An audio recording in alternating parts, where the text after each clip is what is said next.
তো পরিমাণের মজার মজার খাবার যদি আমরা বাসায় বানিয়ে খেতে পারি তাহলে আমাদের আর বাহিরে গিয়ে খাওয়ার কোনো প্রয়োজনই পড়ে না। আজকে আমি আপনাদের সঙ্গে শেয়ার করব খুবই মজাদার একটা রেসিপি। এটা আপনারা সহজে বাড়িতে বানিয়ে খেতে পারবেন, তাও আবার যখন ইচ্ছে তখন। এই রেসিপিটি বানাতে যত বেশি সহজ তত বেশি মজা এবং দেখতে ততটাই বেশি সুন্দর। চলুন দেখে আসা যাক আজকে আমি কি তৈরি করি। হ্যালো এভরিওয়ান, আসসালামু আলাইকুম। কেমন আছেন সবাই? আশা করছি সবাই অনেক অনেক ভালো আছেন। This is me Sanjida Hamid. আমার নতুন একটি ভিডিওতে আপনাদের সবাইকে জানাচ্ছি স্বাগত। প্রথমে এখানে আমি কুচি করে নিয়েছি পেঁয়াজ, আর এই পেঁয়াজ কুচিটাকে এখন হাত দিয়ে ভালোভাবে মতে নিতে হবে। এটাকে যদি ভালোভাবে মতে নেওয়া হয় তাহলে কিন্তু খেতে অনেক বেশি মজা লাগে। এরপর এখানে অ্যাড করে দিচ্ছি পুদিনা পাতা। এখন যেহেতু শীতকাল চলে এসেছে, পুদিনা গাছও সবাই লাগাচ্ছে, আর সামনে যেহেতু রমজান, সো সবাই এখন পুদিনার চাষ করবে।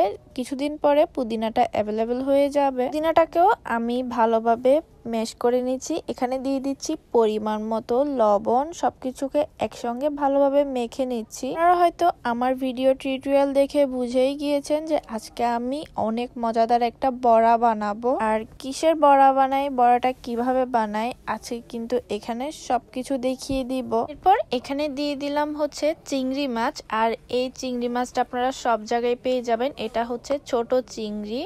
এটা কিন্তু এখন যেহেতু শীতকাল চলে এসেছে, এটা আপনারা সব জায়গায় পেয়ে যাবেন। চিংড়ি মাছটা কিন্তু আমি গতকালকে ব্লেন্ডার করে রেখেছিলাম, ডিপ ফ্রিজে সংরক্ষণ করে রেখেছিলাম। এখানে কিন্তু আমি অনেক ধরনের অনেক কিছু দিয়েছি। আর এখানে কি কি আমি ব্যবহার করেছি, কি কি দিয়ে এই চিংড়ি মাছগুলোকে আমি ব্লেন্ড করে ডিপ ফ্রিজে সংরক্ষণ করে রেখেছি, সেটা দেখতে হলে কিন্তু অবশ্যই আমার কমেন্ট বক্সে কমেন্ট করে জানাবেন। তাহলে কিন্তু আমি আপনাদের জন্য সেই ভিডিওটাও নিয়ে আসবো। এভাবে যদি ব্লেন্ডার করে রাখেন অথবা পাটায় পিষে ডিপ ফ্রিজে সংরক্ষণ করে রাখেন তাহলে কিন্তু যখন ইচ্ছে তখন একটা পেঁয়াজ কেটেও এটাকে এভাবে ভাজি করে খেতে পারেন। খেতে কিন্তু অনেক বেশি মজা লাগে। যাই হোক, আমি কিন্তু সবকিছু ভালোভাবে মাখিয়ে নিয়েছি। এখন চুলায় বড়াগুলো ভাজার পালা।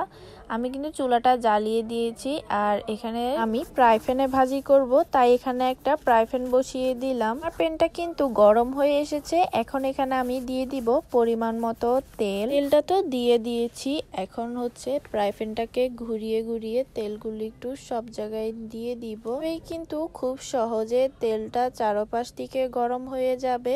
আর এখন আমি একে একে বড়াগুলো এখানে ছেড়ে দিব। আর আপনাদের মন মতো যে কোনো শেপ দিয়ে এই বড়াগুলো ভাজতে পারেন। আমি কিন্তু একটু ছোট ছোট করে গোল গোল একটা শেপ দিয়ে এই বড়াগুলোকে ভেজে নিচ্ছি। আপনারা চাইলে কিন্তু আরো বড় করে করেও এই বড়াগুলো ভাজতে পারেন, কিংবা আরো ছোট ছোট করেও এই বড়াগুলোকে ভাজতে পারেন। বড়াগুলোর শেপটা যেমনই হোক না কেন খেতে কিন্তু অনেক বেশি মজা লাগে। আপনারা কিন্তু এটা অবশ্যই বাসায় একবার হলেও ট্রাই করে দেখবেন। এটা ছিল লাস্ট বড়ার শেপ। এটা কিভাবে দিচ্ছি আমি আপনাদেরকে দেখিয়ে দিলাম। আপনারা চাইলে আমার মতো করে এভাবে শেপটা তৈরি করে ফেলতে পারেন। দেখেন কতটা বেশি সুন্দর লাগছে। ভাজার পরে কিন্তু আরো বেশি সুন্দর লাগবে দেখতে, আর খেতে বসলে তো কোনো কথাই নাই। এই বড়াটা কিন্তু গরম গরম ভাতের সাথে খেতে কিন্তু অনেক বেশি মজা লাগে। সবগুলো বড়া কিন্তু আমি দিয়ে দিয়েছি। এখন ঢাকনাটাও দিয়ে দিয়েছি, কারণ ঢাকনাটা দিলে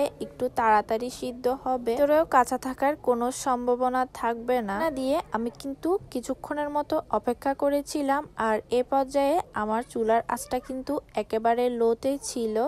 দেখুন বড়াটা কিন্তু এক পাশে অনেকটা লাল হয়ে এসেছে। এখনই দেখতে অনেক বেশি সুন্দর লাগছে।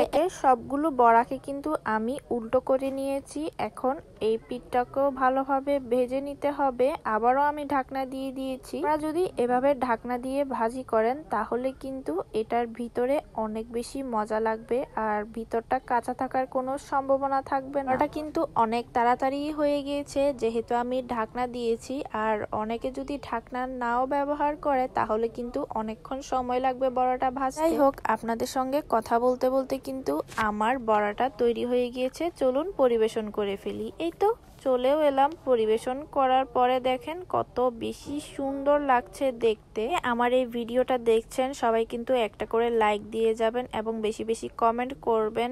আমার ইউটিউব চ্যানেলটা সাবস্ক্রাইব করে রাখবেন, ফেসবুক পেজে ফলো দিয়ে রাখবেন। আর এই বড়ার ভিডিওটা কেমন লাগলো অবশ্যই কিন্তু কমেন্ট করে জানাতে ভুলবেন না। দেখা হচ্ছে নেক্সট আরেকটি ভিডিওতে। সবাই ভালো থাকবেন। আল্লাহ হাফেজ।